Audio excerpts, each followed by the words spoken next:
Old ট্রাফোর্ডে এক classic premier league ম্যাচের সাক্ষী হল ফুটবল প্রেমীরা। একাধিকবার লিড বদল, টানা আক্রমণ প্রতি আক্রমণ আর শেষ মুহূর্তের নাটক। কি ছিল না 8 গোলের এই রুদ্ধশ্বাস লড়াইয়ে। শেষ পর্যন্ত ড্র করে পয়েন্ট ভাগাভাগি করে মার্চারে ম্যানচেস্টার ইউনাইটেড ও বোর্নমাউথ।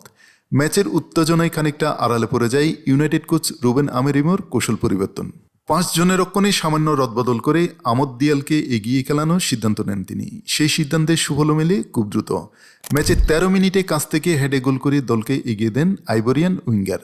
এরপর 40 মিনিটে বোর্নমাউথ সমতা ফেরালেও বিরতি ঠিক আগ মুহূর্তে ব্রাজিলিয়ান মিডফিল্ডার কাসিমিরোর গোলে 2-1 ব্যবধানে লিড নেয় রেড ডেভিলরা। দ্বিতীয়ার্ধ শুরু হওয়ার মাত্র 7 মিনিটের মধ্যেই ম্যাচের চিত্র পাল্টে দেন বোর্নমাউথের এভান নিলসন ও মার্কাস টারবানিয়ার। তাদের জোড়া গোলে পিছিয়ে পড়ে রেড ডেভিলরা। তবে নাটক এখানে শেষ নয়। মাত্র 2 মিনিটে ব্যবধানে ব্রুনো ফার্নান্দেসের ফ্রি কিক ও মাতোস কুনহার গোলে আবারও ম্যাচে নিয়ন্ত্রণ নেয় ইউনাইটেড। 4-3 গোলে এগিয়ে থাকা ইউনাইটেডের খেলা দেখে মনে হচ্ছিল জয় বুঝি হাতের মুঠোয়। কিন্তু 84তম মিনিটে 19 বছর বয়সী এলি জুনিয়র ক্রুপির জোরালো শটে সমতায় ফেরে বোর্নমাউথ।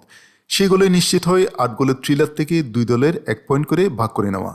ম্যাচে ইউনাইটেডের প্রথম 10 মিনিটেই 6টি শট নেয় প্রতিপক্ষের গোলের দিকে। 2022 সালের অক্টোবরের পর প্রিমিয়ার লিগে এত দ্রুত এত শট নেওয়ার নজির আর নেই। পুরো ম্যাচে 2 দল মিলিয়ে শট নেয় 38টি। এই ড্রয়ে ইপিএল টেবিলে শীর্ষ 5-এ ওঠার সুযোগ হাতছাড়া করল ম্যানচেস্টার ইউনাইটেড। 16 ম্যাচ শেষে 26 পয়েন্ট নিয়ে তারা আছে টেবিলে 6ষ্ঠ স্থানে। সমান ম্যাচে 21 পয়েন্ট নিয়ে 11তম স্থানে আছে বোর্নমাউথ।